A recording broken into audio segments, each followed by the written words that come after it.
കൊട്ടിയൂർ അമ്പലത്തിൻ്റെയും പരിസര പ്രദേശങ്ങളുടെയും സമഗ്രമായ വികസനത്തിനായി മാസ്റ്റർ പ്ലാൻ തയ്യാറാക്കുമെന്നും 2 വർഷത്തിനുള്ളിൽ ശബരിമലയും ഗുരുവായൂരും പോലെയുള്ള തീർത്ഥാടന കേന്ദ്രമാക്കി കൊട്ടിയൂരിനെ മാറ്റാനാണ് ലക്ഷ്യമിടുന്നതെന്നും ദേവസ്വം വകുപ്പ് മന്ത്രി കെ മുരളീധരൻ പറഞ്ഞു. കൊട്ടിയൂർ ദേവസ്വം ഫണ്ടിൽ നിന്ന് 2.5 കോടി രൂപ ഉപയോഗിച്ച് നിർമ്മിച്ച മന്തഞ്ചേരി നടപ്പാലം ഉദ്ഘാടനം ചെയ്ത് സംസാരിക്കുകയായിരുന്നു മന്ത്രി.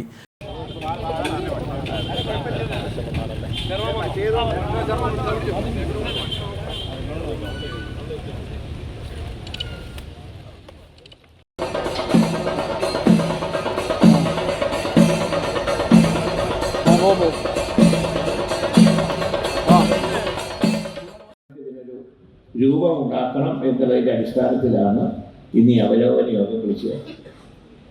നമുക്കിവിടെ ഏറ്റവും പരമപ്രധാനമായിട്ട് വേണ്ടത് പല പരിമിതികളും നോക്കും. കാരണം ഇത്രയും നാൾ ഇങ്ങനെ ഒരു അവസ്ഥ നമുക്ക് ഉണ്ടായിട്ടില്ല. അതിൻ്റെ പല യൂട്യൂബ് ചാനലുകളും ഈ ക്ഷേത്രത്തിൻ്റെ ഐതിഹ്യത്തിനെ കുറിച്ച് നിരന്തരം വാർത്തകൾ കണ്ടതിൻ്റെ അടിസ്ഥാനത്തിലാണ് മറ്റ് സ്റ്റേറ്റിൽ നിന്നും പത്രങ്ങൾ ഇങ്ങോട്ട് വരാറുള്ളത്.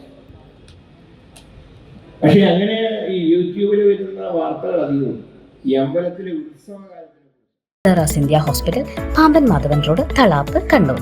ഫോൺ 04972761303.